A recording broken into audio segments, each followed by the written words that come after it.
Dear colleagues, welcome to this presentation entitled Harm Reduction Concept from Behavioral Physiology Perspective. My name is Igor Pantic. I'm a psychiatry specialist and principal research fellow in the field of molecular medicine from Belgrade, Serbia.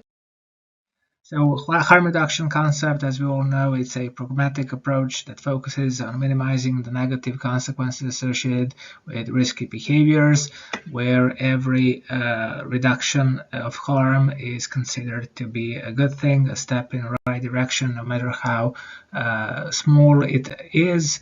It has been applied successfully in various areas of psychiatry, like treating drug addiction, for example, clean needles for drug users, offering sex-safe education.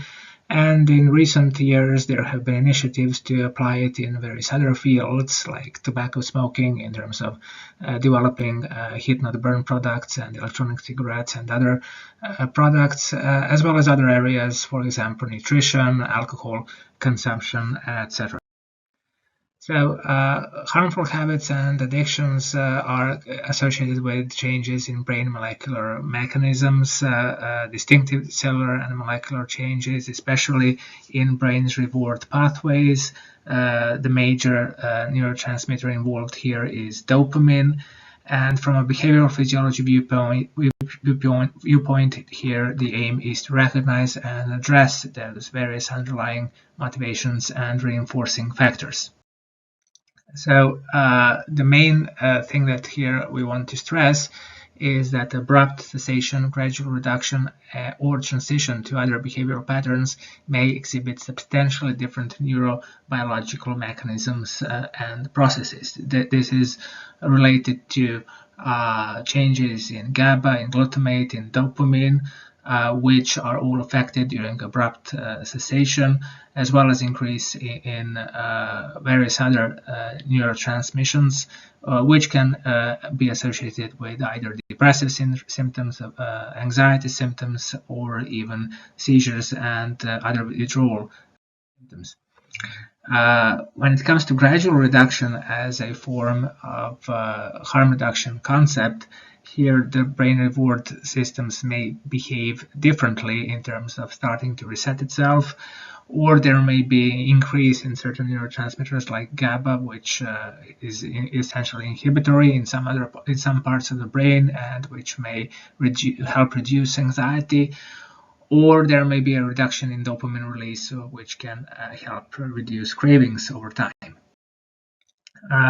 When it comes to transition to other behavioral patterns, which is also a harm reduction concept, part of it at least, there may be, for example, an increased activity in the prefrontal cortex, which can affect changes when it comes to decision making, or changes in dopamine release in some parts of the brain. The examples would be, for example, meditation that has been shown to increase GABA levels, or exercise and physical activity, which has been shown to increase the levels of dopamine and endorphins in some brain regions.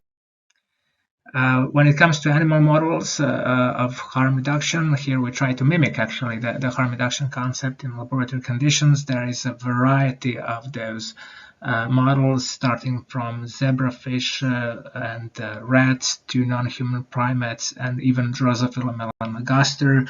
And this is actually how we either do toxicity studies or try to apply certain conditions to see what happens during the gradual decrease, or in terms of transition to alternate behavioral patterns.